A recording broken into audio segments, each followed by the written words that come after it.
नमस्कार दोस्तों, आज बात कर रहा हूँ सैलरी के सेक्शन के बारे में, सेक्शन 392 के बारे में। TDS on salary. ठीक है। सैलरी के ऊपर जो टीडीएस काटा जाएगा वो नए एक्ट में, इनकम टैक्स एक्ट 2025 में कैसे काटा जाएगा। इससे पहले जो पुराना सेक्शन था वो 92 था। तो चलिए बात करते हैं कि कैसे ये नया सेक्शन सैलरी के ऊपर टीडीएस काटने के लिए बोलता है, क्या रेट है, लिमिट क्या होगी और क्या प्रोसीजर होगा।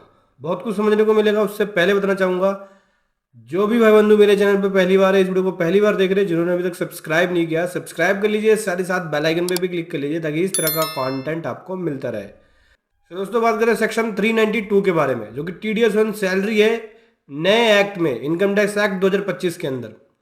ठीक है। क्या बोलता है ये? तो बोलता है कि कोई भी पर्सन जिसकी income under the head salary से बनती है, ठीक है, तो वो रिस्पॉन्सिबल होगा टैक्स पे करने के लिए, और उसका टीडीएस डिडक्ट किस रेट से?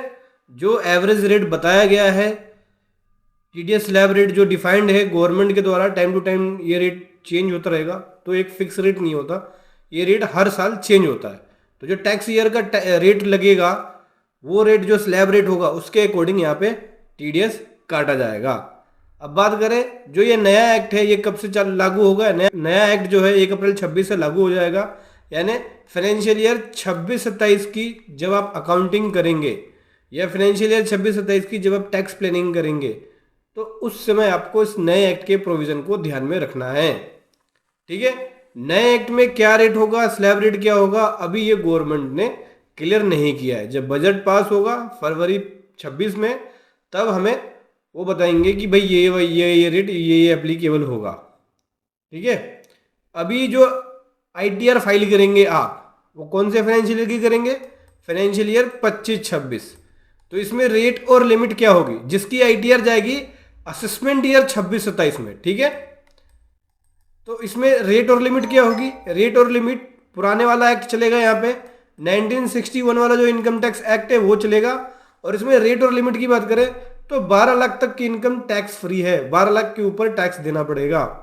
ठीक है। और 12 लाख से अगर आपकी इनकम 1 रुपये भी बढ़ती है तो उस केस में क्या, मार्जिनल टैक्स जो बनेगा वो देना पड़ेगा, मार्जिनल टैक्स बनेगा आपका। ठीक है। 12 लाख से ऊपर जाने पे तो जो 12 लाख वाली लिमिट है वो फाइनेंशियल ईयर 25-26 से लागू होगा, और असेसमेंट ईयर 26-27 की आईटीआर में करेंगे। नया एक्ट जो होगा वो फाइनेंशियल ईयर 26-27 से लागू होगा, और इसकी आईटीआर 27-28 में जाएगी, असेसमेंट ईयर। ठीक है। तो बोल रहे हैं कि कोई भी पर्सन जिसकी income under the head salary बन रही है, जिसकी income under the head salary से बन रही है, तो वो रिस्पॉन्सिबल होगा टैक्स पे करने के लिए, जो स्लैब रेट, ये जो एवरेज रेट डिफाइंड है उस टैक्स ईयर के अंदर है। ठीक है। जो भी उसकी एसएससी की टोटल इनकम बनेगी एस्टिमेटेड, उसके बेसिस पे। ठीक है। उसके बाद बोला इन्होंने कि नॉन मॉनेटरी परक्विजिस्ट कोई होता है वो भी सैलरी के अंदर काउंट होगा, और उसके अंदर भी जो स्लैब रेट होगा उसके अकॉर्डिंग टैक्स चार्ज होगा। और कोई अदर इनकम जो सैलरी का पार्ट बन रहा है वो भी under the head salary income के अंदर काउंट होगा। ई शॉप्स दे रहे हैं, एम्प्लॉई को स्टॉक दे देते हैं या शेयर दे देते हैं, तो जो स्वीट इक्विटी होती है अगर कोई अलॉट किया जाए, ट्रांसफर किया जा रहा है, तो वो भी सैलरी का पार्ट बनेगा। उसके अंदर भी सैलरी के अकॉर्डिंग जो टैक्स बनेगा वो पे करना पड़ेगा उनको। इसके अलावा एम्प्लॉई को जो बेनिफिट्स मिलेगा, उसके ऊपर बात करें, एम्प्लॉई जो है वो टीडीएस एडजस्ट करवा सकता है एम्प्लॉयर को डिटेल देके। क्या डिटेल देके?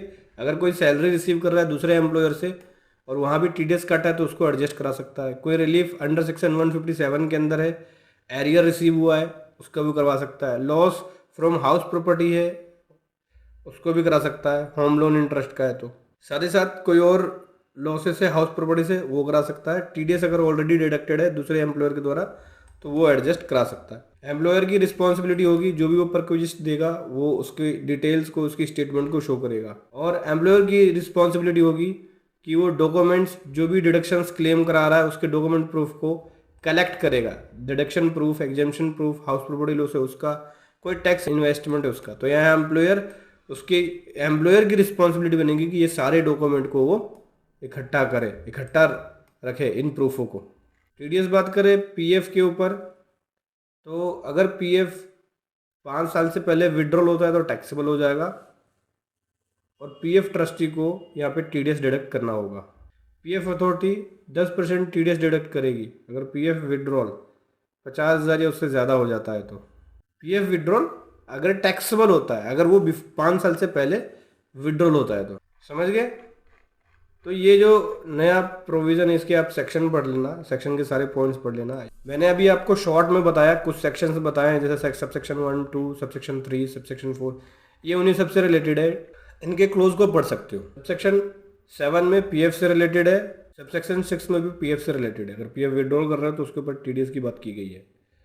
सब सेक्शन 5 के अंदर बोला गया है कि एम्प्लॉयर की क्या क्या रिस्पॉन्सिबिलिटी होगी, कि एम्प्लॉयर अगर कोई डॉक्यूमेंट देगा, मतलब एम्प्लॉयर कोई परक्विजिट दे रहा है, तो वो सैलरी की स्टेटमेंट में उसकी वैल्यूज़ को, उसका ब्रेकअप दे, उसकी स्टेटमेंट को फर्निश करे, ठीक है। और कोई भी अगर डिडक्शन दे रहा है तो एम्प्लॉयर की रिस्पॉन्सिबिलिटी बनती है कि वो सारे डॉक्यूमेंट को कलेक्ट करे, ठीक है। डिडक्शन से रिलेटेड जो प्रूफ है, जैसे इन्वेस्टमेंट प्रूफ हो गया,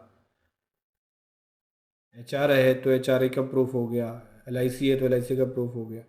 जो भी आप डिडक्शन ले रहे हो तो कंपनी में वो प्रूफ जमा कराओगे, कंपनी की रिस्पॉन्सिबिलिटी बनेगी बेसिकली। तो दोस्तों ये था नया सेक्शन 392 इनकम टैक्स एक्ट 2025 के अंदर। वीडियो कैसे लगी जरूर बताएं। Thank you so much. जय हिंद, वंदे मातरम।